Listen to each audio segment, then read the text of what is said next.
성공예감 이대호입니다. 2부가 시작됐습니다. 4월 10일 수요일 오전 10시 5분 지나가고 있습니다. 자, 오늘 경제상식 퀴즈 정답은 현수막이었습니다. 현수막. 지금 또 한창 선거철이다 보니까 길거리에 현수막 많이 내걸려 있죠. 그런데 이게 항상 선거 때도 그렇고 평소에 광고물도 그렇고 끝나고 나면 폐기물이 많아진다. 그래서 또 환경 오염의 원인이 되기도 한다라는 이야기도 전해드렸습니다. 그런데 또 이걸로 인쇄를 하거나 이러신 분들도 또 있으셔서 앞에서는 전광판으로 이게 대체되고 있어서 또 힘이 들다라는 분들의 또 사연도 있었고요. 많은 분들이 정답 보내주셨는데요. 5571님이 삼행시를 보내주셨어요. 현자들이 애청하는 수요일의 성공예감 막 들어왔습니다. 투표 끝내고. 와, 센스가 멋있으십니다. 고맙습니다. 그리고 1489님이 지금도 듣고 계실지 모르겠는데 대학생 딸들과 소중한 한 표 투표하고 차 안에서 다 같이 청취하고 있어요. 다리가 불편하신 시어머니 모시고 투표장에 모셔다 드리려고요. 라고. 와, 다리가 불편하심에도 불구하고 진짜 멋진 한 표 행사하러 가시는군요. 박수를 보내드립니다. 박수를 보내드립니다. 그리고 1907님은 저희 집에 처음 투표에 참여하는 딸이 있습니다. 이 아이의 선택이 궁금하네요. 라고. 와, 부모님과 또 함께 투표하러 가면 이제 되게 신나고 신기한 경험이 되기도 하죠. 많은 분들도 함께 소중한 한 표 행사하시는 분들도 또 응원을 해드립니다. 그 22대 총선 오전 10시 기준으로 전국 투표율이 10.4%네요. 10.4%.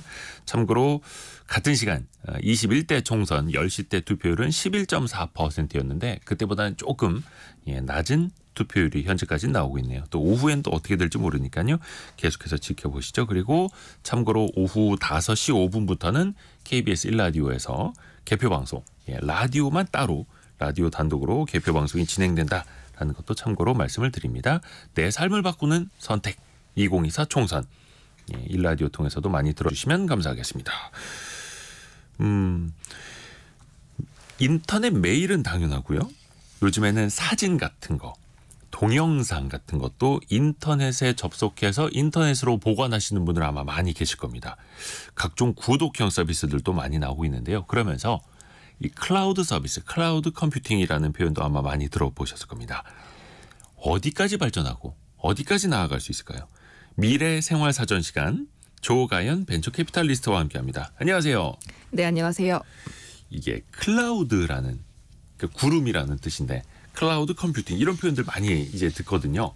정확히 어떤 개념인지부터 좀 설명 부탁드립니다. 그러니까 최대한 좀 쉽게 설명을 드리면 내가 가지고 있는 개인 컴퓨터나 휴대전화만 있다면 내 컴퓨터, 휴대전화 안에 깔려있는 시스템이나 그 저장 공간을 이용하지 않고 인터넷에 접속하는 것만으로도 충분히 다양한 콘텐츠나 소프트웨어 프로그램을 이용할 수 있는 서비스 방식이 이제 클라우드 방식입니다. 이게 뭐 클라우드 컴퓨팅이라고 불리기도 하고 클라우드 서비스라고 불리기도 하는데요. 내가 갖고 있지 않은 가상의 공간에 있는 인프라나 자원을 통해서 내가 뭐 음악도 듣고 동영상도 보고 문서 작업도 할 수 있다. 이런 것들 전부 다 클라우드 개념이고요. 이 개념 자체는 2006년도부터 등장해 있었습니다. 그러니까 이 클라우드 산업의 어떻게 보면 천병이라고 할 수 있었던 구글에서 나왔던 아이디어인데 구글의 한 연구원이 정보통신 기술 자원을 내가 갖고 있지 않고 밖에서 필요한 만큼 돈 주고 빌려 쓰자라는 개념을 설명을 하면서 이 클라우드라고 하는 개념을 가지고 왔고요. 뭐 이해하시다시피 구름이다 보니까 물리적인 형체가 내 앞에 없어도 온라인 또는 가상의 공간에 모든 프로그램과 인프라와 소프트웨어가 저장되어 있다. 그래서 클라우드라고 명명하고 있습니다. 가상의 공간, 구름같이 잡을 수는 없는데 있는지는 알고 있는 그 가상의 공간. 일상생활에서 우리가 쓰고 있는 거나 좀 비유를 해주신다면 어떤 게 있을까요? 앞에서 말씀하셨던 가장 익숙한 게 이제 온라인 또는 그 인터넷 이메일 서비스입니다. 우리가 이메일 프로그램을 물론 설치하는 경우도 있겠지만 지금의 대부분의 포털 사이트 또는 우리가 익숙한 이메일들은 그냥 사이트에 접속만 하면 이메일을 보내고 받고 열람을 할 수가 있잖아요. 그렇죠. 네, 그런 이메일 서비스가 전부 다 클라우드 방식으로 이루어지는 거고요. 또 우리가 사이트에 접속해서 이용할 수 있었던 뭐 줌 같은 화상 통화 전자 서비스라든지 그리고 그 직접 내 컴퓨터 폴더에 저장하지 않고 포털 사이트가 제공하고 있는 이런 드라이버 가상 저장 공간에 저장하는 것들도 전부 다 클라우드 서비스라고 볼 수 있습니다. 그러니까 다시 얘기하면 설치를 하지 않고도 바로 이용할 수 있는 모든 서비스 그리고 그게 내 컴퓨터나 내가 보유하고 있는 휴대전화에서 인터넷으로만 할 수 있다면 전부 다 클라우드인 거고요. 사실 생각해보면 그 컴퓨터 운영 체제 소프트웨어 중에서 마이크로소프트의 그 오피스 프로그램을 생각해보시면 과거에는 그 오피스 프로그램을 전부 다 디스크로 설치해서 이용을 했었습니다. 근데 지금 같은 경우는 그 가상으로 다운로드를 받거나 아니면 심지어 마이크로소프트 그 홈페이지에 접속해서 그냥 이메일을 보내고 그 문서 작업도 할 수 있다 보니까 이런 것도 전부 다 클라우드 방식이다라고 보시면 되겠습니다. 네. 참고로 조금 전에 해커백님께서 증시 소식 전해주세요. 제 주식이 움직이질 않네요라고 보내주셨는데요. 오늘 휴장입니다. 휴장. 빨간 날, 법정 공휴일, 선거일이기 때문에 오늘은 휴장입니다. 큰 문제 생긴 거 아니니까요. 특히 이제 문자 메시지 끝에 도와주세요라고 해가지고 제가 흐름을 끊을 수밖에 없었습니다. 자. 뭐 농담일 수도 있는 겁니다. 그렇죠? 뭐 재미삼아 보내주신 글일 수도 있으니까요. 또 착각하시는 분들을 위해서 또 안내 말씀 하나 드렸고요. 그러니까 다시 이제 클라우드 서비스로 돌아가서 보면 이메일은 이제 주고받은 게 다 저장이 되는데 그런 거 많이 했었거든요. 나에게 보내기. 해서 중요한 자료나 파일을 나에게 보내서 저장하는 거. 요즘에는 카톡도 나에게 보내기 해서 메모 같은 것도 메모장도 이제 카톡으로 쓰지 않습니까? 이것도 일종의 이제 클라우드 서비스라고 볼 수 있겠네요. 그 카톡 같은 경우도 카카오톡 메신저로 주고받은 파일이나 사진 같은 것들을 그 별도로 저장해주는 그 톡서랍 같은 서비스가 있습니다. 이런 것, 네, 이런 서비스 전부 다 클라우드 방식의 저장 공간 인프라라고 보실 수 있습니다. 여기에서 파생되는 이제 이름들이 나옵니다. 일종의 돌림자처럼. 몇 가지 좀 알려주실까요? 그러니까 서비스하는 방식마다 이름을 붙이는데요. 뭐 땡땡 에서 서비스라고 불립니다. 그러니까 이게 그 프로그램 설치하는 게 아니라 내가 접속 가능하게 이용하는 서비스로서의 땡땡땡 이렇게 많이 부르는데요. 그러니까 영어로 as a service. 예, 맞습니다. 뭐뭐로서의 서비스. 네네. 그러니까 그냥 데이터를 저장하거나 서버만 제공해 준다면 인프라만 제공한다라고 해서 이제 IaaS라고 해서 IaaS라고 부르기도 하고요. 네. 인프라에 내가 원하는 어떤 프로그램을 개발하거나 사용할 수 있는 뭐 작업 환경까지 제공한다라고 하면 플랫폼을 준다라고 해서 플랫폼 그 PaaS, PaaS라고 부르기도 하고요. 그게 아니라 방금 얘기하셨던 이런 이메일처럼 내가 원하는 목적에 바로 사용할 수 있는 소프트웨어까지 준다라고 하면 그 소프트웨어 AAS라고 해서 그 SaaS라고 부르고 있습니다. 이게 다른 분께 들은 좀 재밌는 비유를 가져와 보면 배고프다고 생각을 할 때 내가 조리할 수 있는 주방이나 요리 도구들만 빌려준다라고 하면 인프라만 제공한다라고 해서 인프라 그 에서 서비스라고 할 수 있고요. 내가 먹고 싶은 음식이 있을 때 음식을 조리하는 방법과 재료까지 사와서 주방에서 조리할 수 있게 해준다라고 하면 이제 플랫폼 그 파스라고 부를 수 있고요. 그게 아니라 내가 지금 라면을 먹고 싶은데 라면을 바로 먹을 수 있게 해준다라고 하면 사스라고 보시면 좋을 것 같다라는 비유를 가져와 봤습니다. 그러니까 as a service. 요거 이제 상식적으로 많이 알고 계시면은 써먹을 때가 많습니다. 그래서 앞에 소프트웨어면 SaaS, 플랫폼이면 파스, 인프라면 이거 뭐라 부릅니까? 뭐 IaaS라고 부르기도 하는데요. 네. 그래서 요즘에 그 모빌리티도 나중에는 로봇 택시처럼 될 수 있다라고 해서 이제 마스라고도 하고 마스, 모빌리티, 로봇은 뭐 라스, 에저 서비스 뭐 이렇게. 이 중에서 우리랑 가장 접점이 많은 건 어떤 게 있을까요? 사실 뭐 길에 걷다가 가장 많이 발견하시는 게 그냥 음식을 파는 음식점인 것처럼 네, 저희도 대중들이 가장 많이 접점을 갖는 것은 사스 서비스입니다. 앞서 말씀하신 그 온라인 저장 공간, 이메일 전부 다 사스의 그 하나 형태이고요. 사스 시장 규모 자체도 굉장히 커져 있는데 글로벌 시장에서 소프트웨어가 판매되고 있는 매출 시장이 그 2년 전 기준으로 한 731조 원 정도인데 그중에 한 30% 정도인 205조 원이 이미 사스로 그 전환되어 있고요. 매년 사스 시장이 커지는 비중도 한 17% 정도 되다 보니까 그 우리가 얘기하는 뭐 파스나 인프라와 비교했을 때 2배 정도 크다라고 보시면 되겠습니다. 그 클라우드 서비스 영역이 굉장히 큰 것 같습니다. 그냥 우리가 알게 모르게 쓰는 이메일부터 앞으로도 더 나오겠습니다만 다양한 서비스가 있고 일단은 그 클라우드 속에 소프트웨어 애저 서비스라는 사스가 이제 포함이 되어 있는 거죠. 일종의. 그러니까 사실 그 과거의 소프트웨어를 생각해 본다면 네. 이게 좀 연식이 나올 수 있겠지만 그 플로피 디스크나 네, 그 팔랑거리는 그 플로피 디스크나 CD에다가 예. 우리가 원하는 소프트웨어나 프로그램이 저장되어서 일회성으로 구매를 하고 내가 가지고 있는 데스크탑이나 노트북에 이제 설치를 해가지고 사용을 했잖아요. 그렇죠. 그래서 예전에는 팩을 산다고 했죠. 한 네. 팩, 두 팩 이렇게. 그러다가 이제 인터넷이 발달하니까 인터넷에서 그 프로그램이나 소프트웨어를 다운로드해서 설치하는 방식으로 바뀌었었습니다. 네. 그런데 지금 저희가 얘기하는 이 클라우드 서비스 방식의 그 사스 같은 경우는 설치 자체가 필요 없다라고 보시면 될 것 같아요. 이메일처럼 내가 그 소프트웨어를 구매하거나 설치하거나 관리할 필요가 없고 그 이메일이나 저장 공간 같은 이런 사스를 제공하고 있는 기업들의 서버에 접속해서 내가 원하는 만큼 서비스를 이용을 할 수 있고요.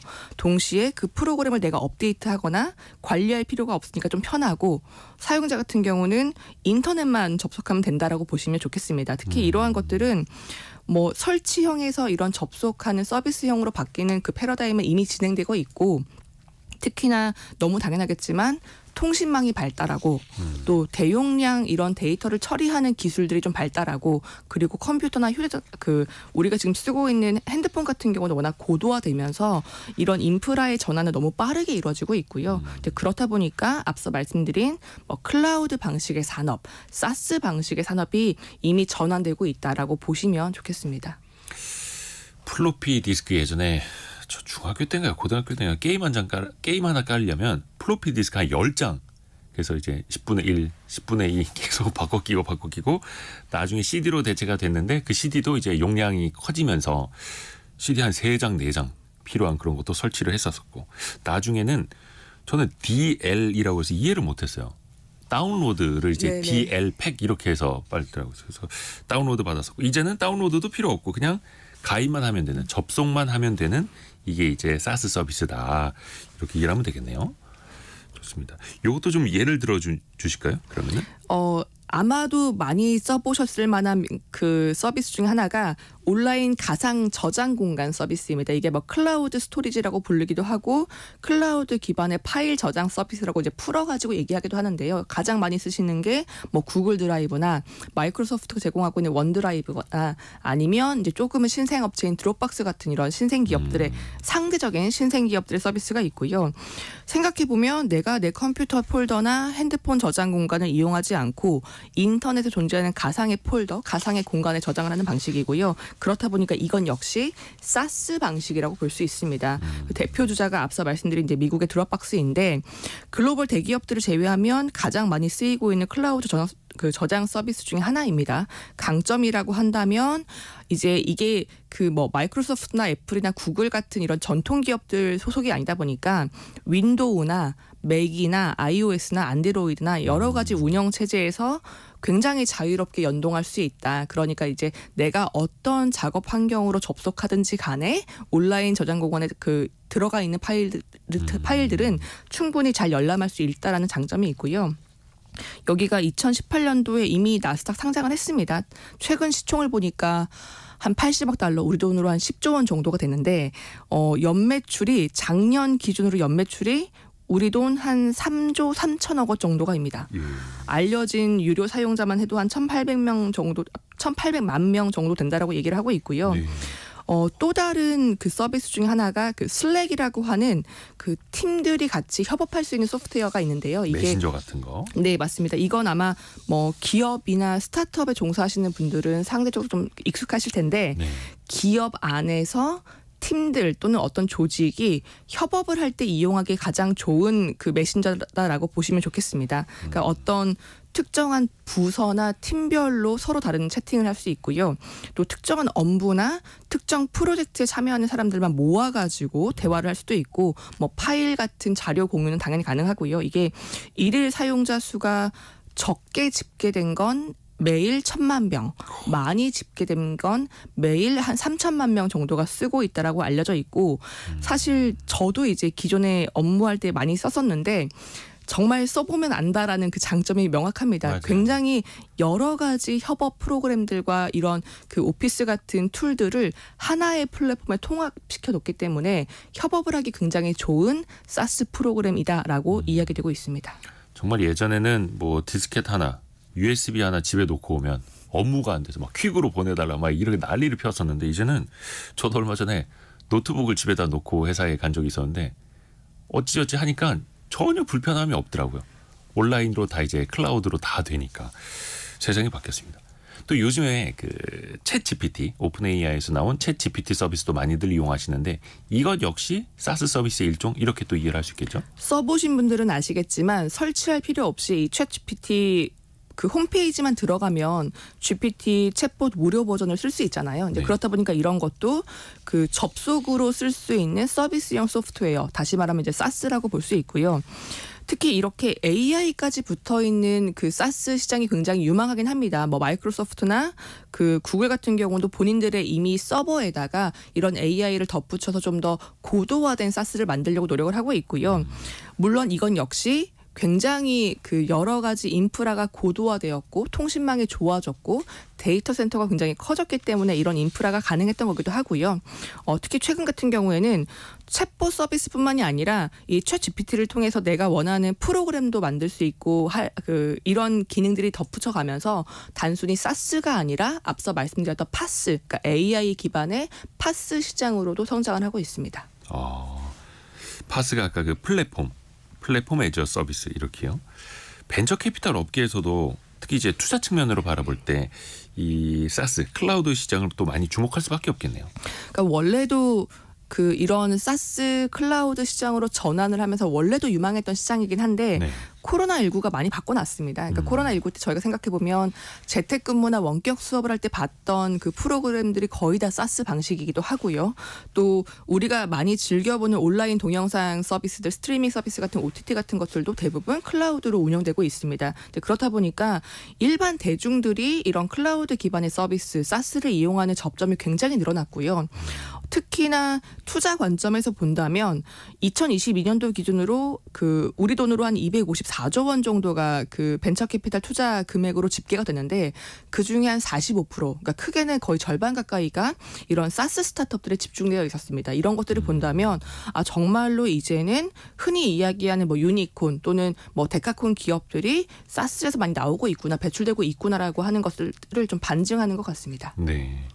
근데 또 이게 이용하는 사람 입장에서 보면은 매월 돈을 내야 되는 이른바 이제 구독형 정기 결제인데 돈을 내는 사람 입장에는 좀 부담스러울 수도 있는데 또 반대로 기업 입장에서는 혹은 그 기업에 투자하는 사람 입장에서 보면 되게 이게 또 매력 포인트가 되겠더라고요. 아까 얘기하셨던 것처럼 이제 과거의 소프트웨어, 뭐 게임을 예로 든다면 저희가 그걸 게임을 실제로 실물을 구매해서 한번 일회성으로 썼잖아요. 박스에 들어있는 플로피 디스크나 이제 CD 몇 장 이렇게 샀죠. 근데 지금 같은 경우는 이제 잘 알려진 뭐 스팀 같은 이런 글로벌 플랫폼 서비스를 생각해 보면 이제 월 결제를 하고 있다 보니까 지속적으로 예상 가능하게 꾸준한 결제가 이루어진다. 그럼 기업 관점에서는 내가 예상할 수 있는 매출이 계속 발생한다는 관점에서 장점이긴 합니다. 그렇죠. 특히 이런 사스 같은 경우는 이제 결제 방식도 내가 좀 지금은 구독을 안 하고 싶어라고 하면 정지를 할 수도 있고 내가 비싼 요금제에서 저렴한 요금제로 갈아타고 싶어. 내가 이만큼의 온라인 저장 공간은 필요하지 않은 것 같아. 좀 낮은 가격대로 바꾸고 싶어라고 한다면 바꿀 수도 있다 보니까 사실 요즘의 그 소비자들 성향을 생각하면 좀 가격 허들이 가격 어떤 그 부담이 굉장히 유연하다라는 장점이 좀 있고요. 그런 점에서 투자를 할 때에도 지속적으로 결제나 매출이 발생하는데 또 소비자에게 여러 가지 가격 정책을 제시할 수 있다라는 장점이 투자 관점에서는 좀 좋은 쪽으로 해석되고 있습니다. 또 소비자 입장에서는 한 100기가 어치 내 저장 용량을 거기다가 넣어놨는데 아니면 내가 쓰던 그 뭐 패턴 같은 게 거기다 있는데 이거를 경쟁사로 한 방에 갈아타기도 힘들어지고 그러다 보니까 이게 기업 입장에서 혹은 그 기업에 투자하는 투자자 입장에서 보면은 그게 또 하나의 매력이 될 수도 있는 거예요. 사실 내가 뭘 결제하고 구독하고 있는지 모를 때도 많잖아요. 까먹을 때 있어요. 어쩌다가 저도 얼마 전에 무슨 해외 결제 6만 몇 천이 나온 거에서 이게 뭐지? 카드가 해킹된다. 근데 제가 이제 1년에 한 번씩 구독하던 그 서비스 그 비용이더라고요. 이게 또 그 기업들한테는 또 좋은 또 수익이 되는 거고요. 근데 이런 저처럼 이런 개인 고객보다 기업 고객이 있는 스타트업이 더 인기가 많다고요? 생각해보면 뭐 생수를 팔아도 네. 개인 가정집에서 사가는 용량과 그 뭐 8층짜리 기업에서 사가는 용량이 다를 거잖아요. 네. 그렇기 때문에 아주 간단하게는 기업들이 인프라에 투자하는 규모가 크다 보니까 객단가가 높아진다. 즉 매출이 많이 발생한다라는 점에서 기업을 고객으로 가지고 있는 흔히 말하는 이제 B2B 사스 스타트업들을 선호하고 있기도 하고요. 또 개인도 사실 한번 가입해서 쓰고 있으면 바꾸기가 쉽지 않은데 기업 같은 경우는 더더욱 그렇습니다. 그렇다 보니까 한번 도입하면 뭐 대규모 뭐 감원이나 폐업이 있지 않은 이상은 서비스 변경이나 해지율이 낮다라는 점도 장점이기도 합니다. 또 설치형이 아니다 보니까 기업 고객이 원하면 실시간으로 업그레이드 해주거나 고도화 해주는 것도 비대면도 좀 할 수 있고요.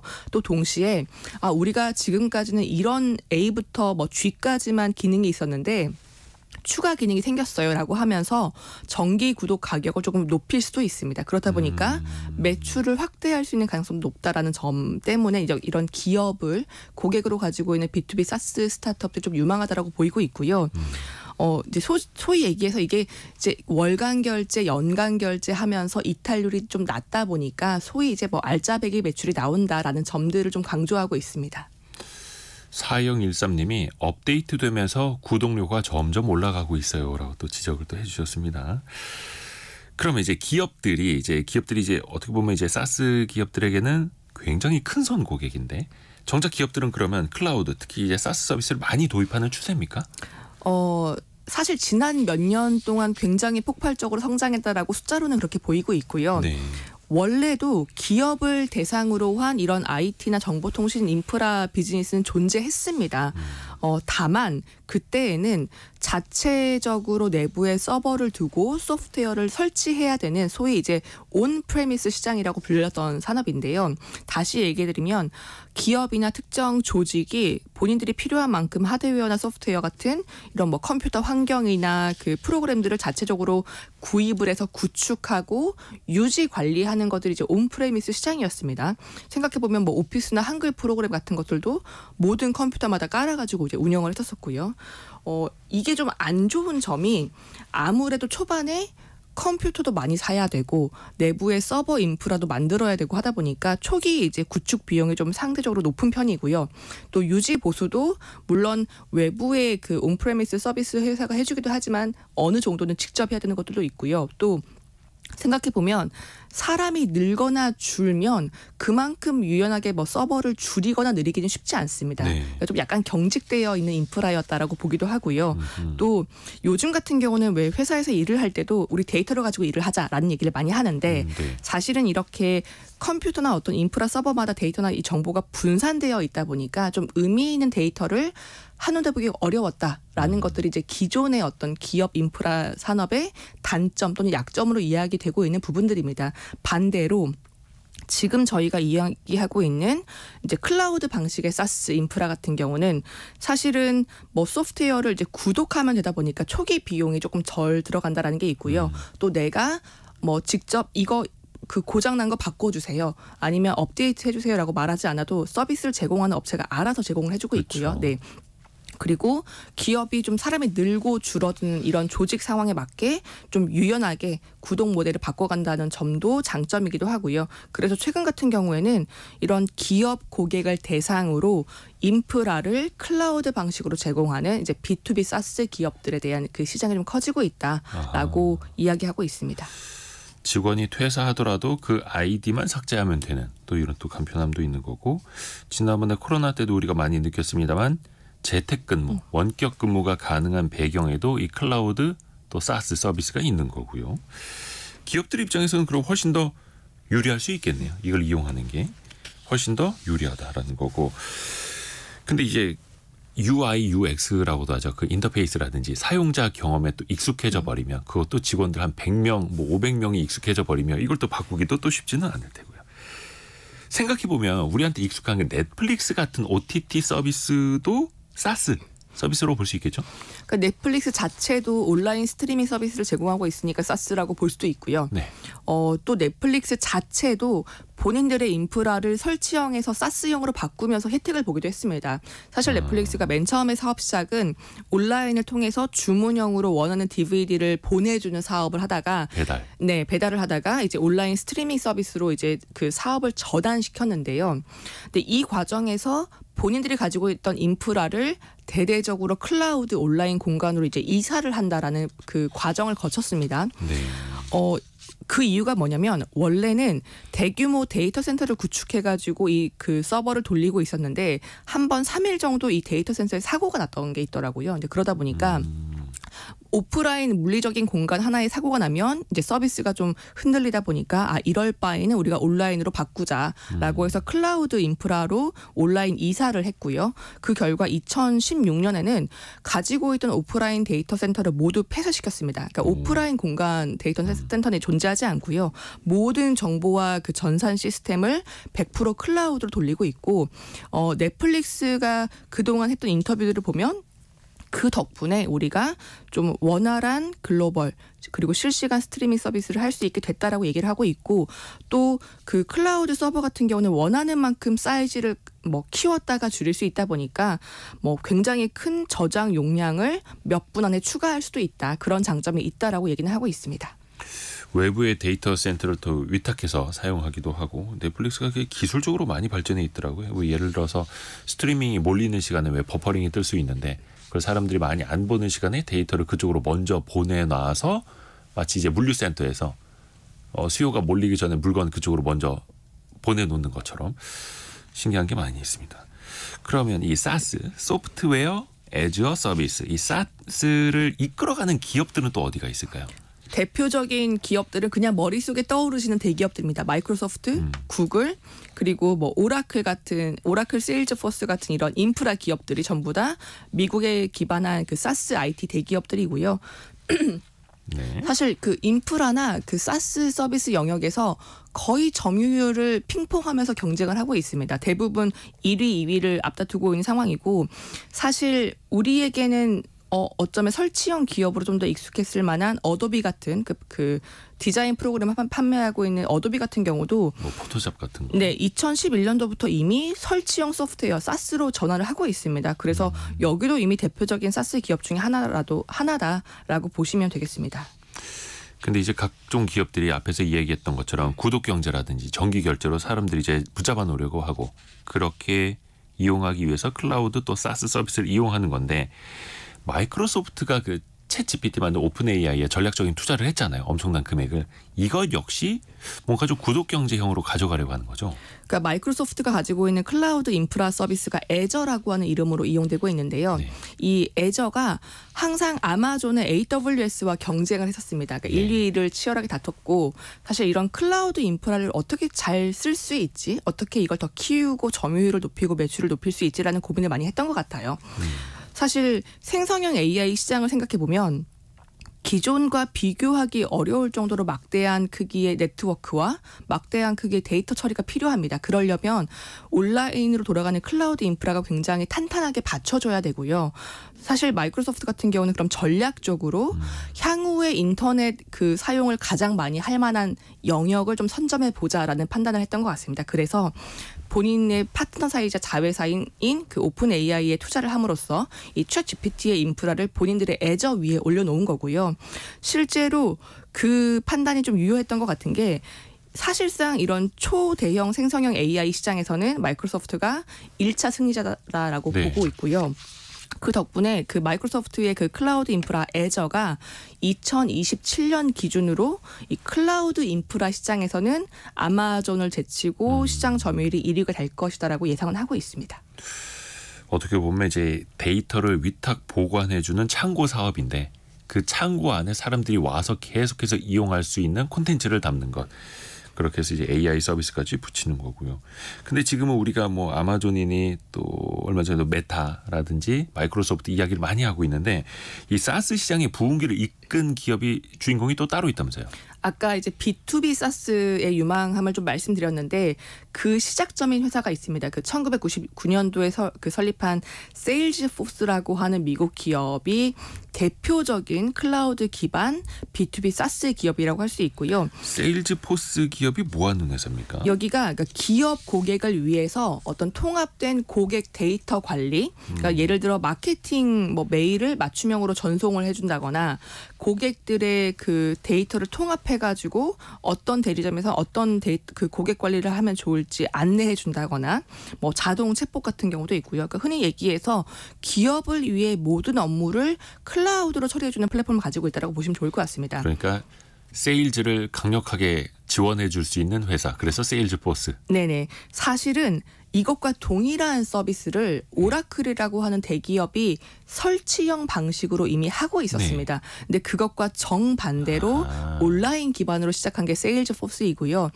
실제로 세일즈포스 창업자가 오라클 역사상 최연소 그 부사장 임원 출신이기도 합니다. 그러니까 이렇게 완벽하게 다른 아이디어를 가지고 창업을 해서 이 사스 기업들 중에서는 시총이 거의 1위라고 알고 있는데 최근 시총을 보니까 우리 돈으로 한 395조 원 정도 몸값을 자랑하고 있고요.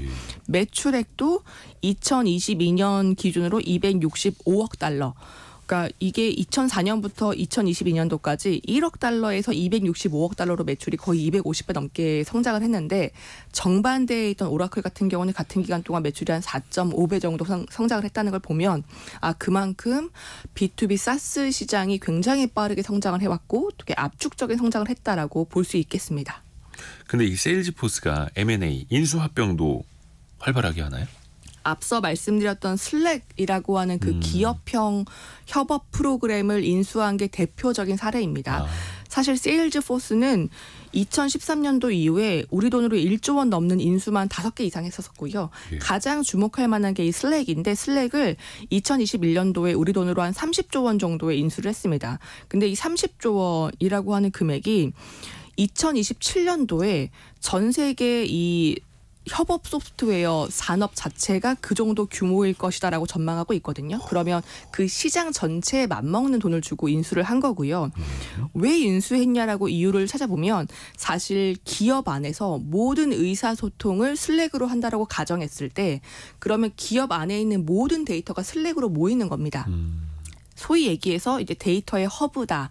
그리고 기업 또는 조직 안에서 일하기 위한 뭐 통합 플랫폼이다라고 볼 수 있다 보니까 소프트웨어 그 세일즈포스 관점에서는 이러한 소프트웨어를 본인들 산하에 두는 것이 필요했고 그래서 우리 돈 30조 원이라고 하는 막대한 돈을 내고서라도 슬랙을 인수했다라고 해석하는 게 시장의 관점입니다. 30조 원짜리 M&A 어마어마합니다. 그러면 일단은 이 시장이 넓어야 되는데 당연히 이걸 쓰는 사람이 많아야 되지 않겠습니까? 인구가 많고 그 기업이 많을수록 더 넓은 시장이겠네요. 그러면 그렇게 보았을 때 이제 바로 떠오르는 게 중국이긴 한데요. 중국이 미국에 이어서 GDP 2위이기도 하고 2022년도 말 기준으로 인터넷 사용자가 10억 7천만 명 정도가 됩니다. 그리고 글로벌 데이터 생산량으로도 미국에 이어서 2위인 나라이고요.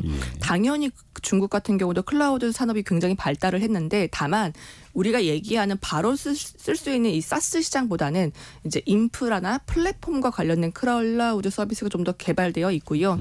흔히 우리가 머릿속에 떠오르는 알리바바는 알리바바 클라우드 사업을 하고 있고 중국의 구글이라고 불리는 바이두 같은 경우도 바이두 스마트 클라우드 서비스를 하고 있고요. 텐센트 같은 경우는 자사가 워낙 이제 뭐 게임이나 이런 영상에 특화되어 있다 보니까 게임에 특화되어 있는 클라우드 인프라들을 개발해서 제공을 하고 있습니다. 비슷하게 인도 같은 경우도 굉장히 데이터를 많이 생산하고 있어서 인도의 클라우드 사스 산업도 뭐 전 세계 한 20%까지 성장할 것이다라는 전망도 나오고 있습니다. 근데 중국에서는 아예 국가가 정책적으로 이렇게 사스로 전환하라고 밀어붙인다고요? 작년에 중국이 우리는 이제 디지털 경제를 해야 된다라고 선포를 했고요. 그 지방 정부를 평가할 때도 정부가 얼마나 온라인으로 전환을 했냐를 좀 평가표에 넣고 있습니다. 사실 그 이유를 보면 생각해보면 데이터라고 하는 것은 디지털 산업 시대의 가장 중요한 자원 중에 하나입니다. 그렇죠. 예, 근데 생각해보면 그 데이터가 자국이 아니라 해외 클라우드 서버에 저장되어 있다면 그리고 혹시나 어떤 뭐 전쟁이나 천재지변 때문에 인터넷이 끊긴다면 국가적인 차원의 정보 블랙아웃이 발생할 수도 있다라는 우려가 있는 거고요. 그리고 당연히 클라우드 서비스가 해외에 있으면 그만큼 지출하는 게 이제 해외에 나가다 보니까 국부 유출이라는 관점도 조금 있는 것 같습니다. 그래서 사실 중국뿐만이 아니라 뭐 여러 나라, 여러 국가에서 비슷하게 이런 온라인 경제, 디지털 경제 그리고 클라우드 인프라를 자국화하는 것들을 좀 육성 지원하고 있고요. 한국 같은 경우도 정부 차원에서 국내 사스 기업들, 국내 클라우드 인프라를 좀 육성하는 그 정부 정책이나 이런 그 벤처 투자 활성화 정책도 내놓고 있는 상황입니다. 그래서 이게 데이터 센터가 어디에 있느냐, 그 데이터, 각종 기업의 중요한 자료들이 해외 데이터 센터로 가는 것에 대해서도 각국 정부가 또 민감할 수밖에 없는 거고요. 이 데이터가 어떻게 보면 안보에 이를 만큼 중요하다는 방증이기도 하겠네요. 그러니까 사실 이제는 주요 국가들이 클라우드 산업과 데이터 산업을 일종의 농업과 비슷하게, 그러니까 필수 먹거리 산업이라고 보고 있는 것 같고요. 비슷한 정책 흐름이 대부분의 주요 국가에서 일어나고 있습니다. 74연구님이 모든 걸 들여다볼 수 있는 통제의 수단이 되는 것 같다라는 또 의견을 주시기도 했고요. 그러면 이 클라우드, 특히 사스 서비스가 어느 산업까지 앞으로 더 뻗어나갈 수 있을까요? 앞서서 이제 모빌리티 자율주행에도 얘기가 나왔고 로봇에도 이야기가 나왔고요. 근데 사실 재미있는 건 그 흔히 얘기하는 바이오 신약 개발도 이미 사스 형태로 이루어지고 있습니다. 최근에 보도를 보셨으면 많이 아시겠지만 네. 엔비디아 같은 경우도 본인들의 바이오 또 약물 개발에 특화되어 있는 사스 프로그램, 그 사스 플랫폼 바이오 네모라고 하는 걸 내놓기도 했고요. 그리고 국내에서도 비슷한 기업들이 있는데 이제 카이스트에서 창업한 히츠라고 하는 기업 같은 경우도 네.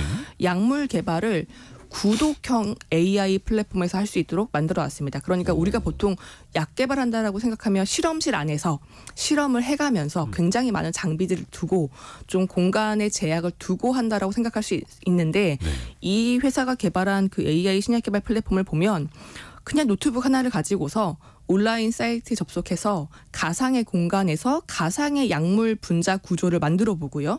그리고 이게 실제로 우리가 오프라인으로 합성할 수 있나? 물리적으로 얘네가 붙는 게 맞나라는 것들도 이 사스 플랫폼 안에서 검토를 할 수 있습니다. 그리고 혹시나 내가 만든 이 구조 약물이 어떤 다른 특허랑 뭐 충돌하는 것은 아닌지 이런 것들도 검증을 해주고요. 이 모든 것들이 실험실 도구로 사용하지 않아도 구독형으로 이용할 수 있는 B2B 사스 플랫폼에서 이용할 수 있다는 점에서 아 그러면 사실상 어떤 기술과 산업의 대부분들이 클라우드화 될 수 있겠구나. 그래서 여기서 연장해서 이제는 자스라고 하는 말도 나오는데 네. 이제 everything에서 그 X를 뽑아가지고요.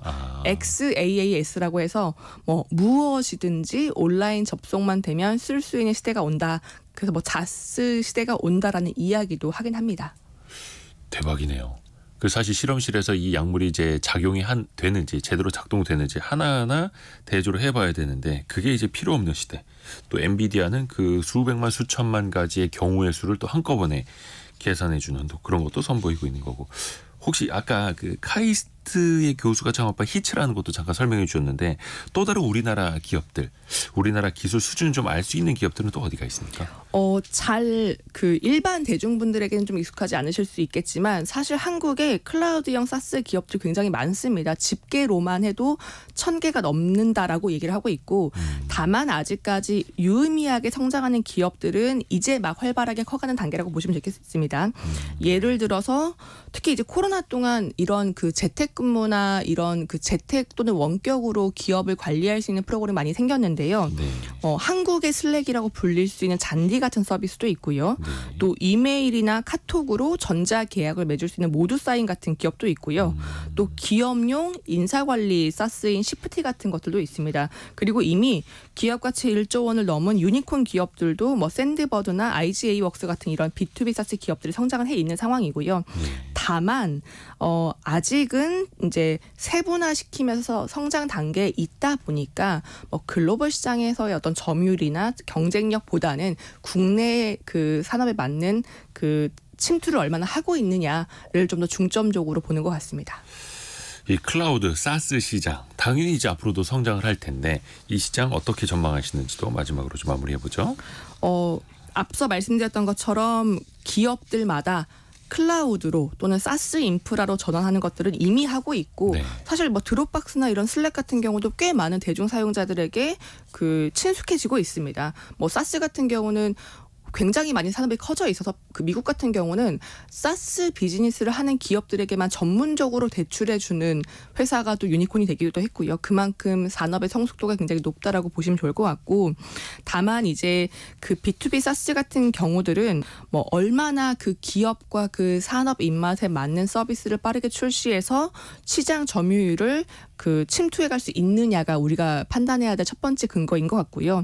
또 중장기적으로는 뭐 대기업이 아니라 중소기업 또는 중소자영업자, 영세 상공인들을 위한 사스도 만들어지고 있기 때문에 뭐 시장 자체는 충분히 개화해 있고 또 성장할 만한 분야가 많이 남아있다라고 보고 싶습니다.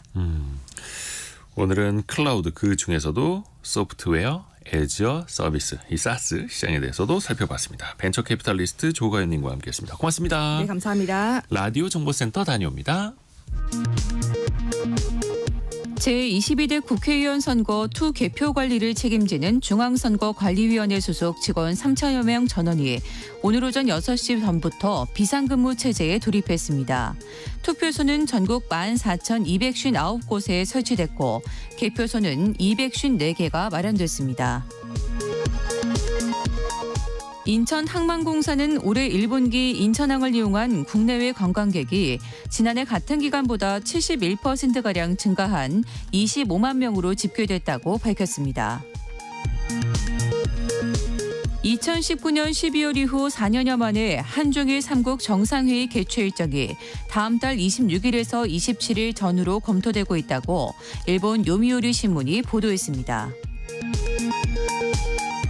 미국 백악관은 북한 비핵화와 관련한 중간 조치 문제와 관련해 우리는 다양한 주제에 대한 북한과의 전제 조건 없는 대화에 열려 있다고 밝혔습니다.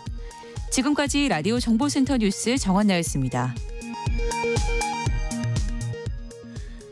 애프터 서비스 시간으로 갑니다. 유혜진 리포터 안녕하세요. 네, 안녕하세요. 첫 번째 질문은요. 네, 어제 원탁의 기자들 K시간에 폭언, 폭행, 감시 등에 시달리는 직장인들에 대한 이야기 나눠봤는데요. 8876님, 은근히 따돌리거나 은연중에 불이익을 주는 것도 직장 내 괴롭힘으로 신고할 수 있나요? 하고 문자 주셨습니다. 이기쁨 노무사의 설명 들어보시죠. 근로기준법 제76조의 2는 직장 내 괴롭힘을 금지합니다. 이러한 금지 행위는 직장에서의 지위를 이용하여 사용자, 상급자, 하급자, 동료 근로자가 업무상 적정 범위를 넘어 근로자에게 신체, 정신적으로 고통을 주는 행위 또는 근무 환경을 악화시키는 행위로 정하고 있습니다.